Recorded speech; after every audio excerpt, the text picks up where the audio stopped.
Welcome back to Good Day, 7:22 on this beautiful Thursday morning out there.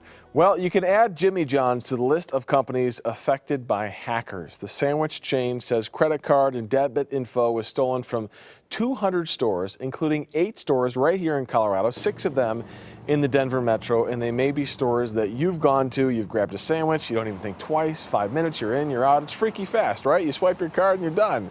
Well, there could be long-term ramifications for some people.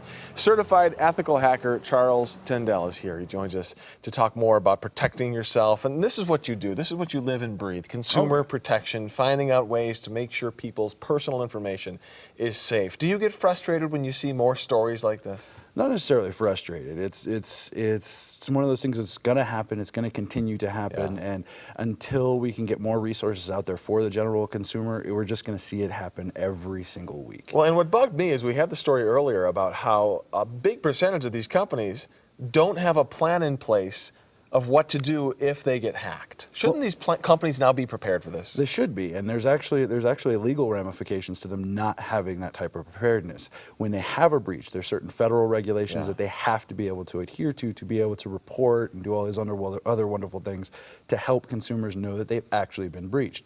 The problem is those timelines usually take 3, 6, 12 months for them to bring this information out. So consumers are kind of left out there flapping until. Well, that's the thing, is they plug the hole, they fire a couple people, and everything's done for them. And then the rest of us, we're left trying to, watch our bank account and pick up the pieces. Are there things that we can do as consumers? Because I have to use a credit card at so many places. Well, I mean, it pays to be just a tad bit paranoid when dealing with any type of electronic transactions. It's good. It makes you less of a target. It makes it slightly harder for the bad guys to get your information.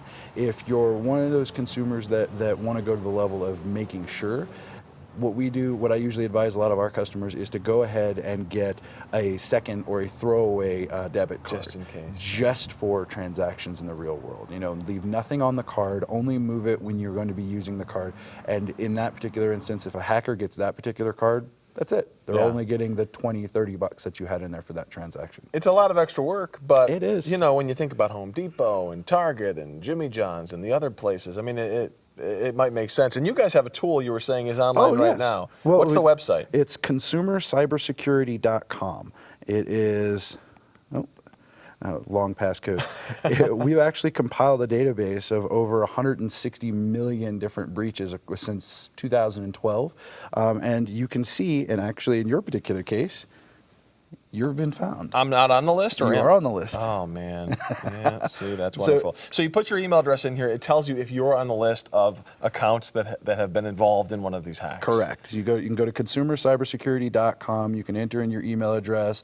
It searches through places like we've got a lot of .mils, we've got a lot of .govs, we've got Gmails and Yahoos that are all in there. If you've actually been, if you're worried about having been hacked, go there. We're not gonna try and sell you anything from the website or anything like that, but you go there, you can find out ahead of time and it works. I'm on the list, unfortunately. Charles, we got to run. Thank you so much. I'll post a link to that on my Facebook page, facebook.com/KirkYonke. That way you guys can get it and check your email address as well.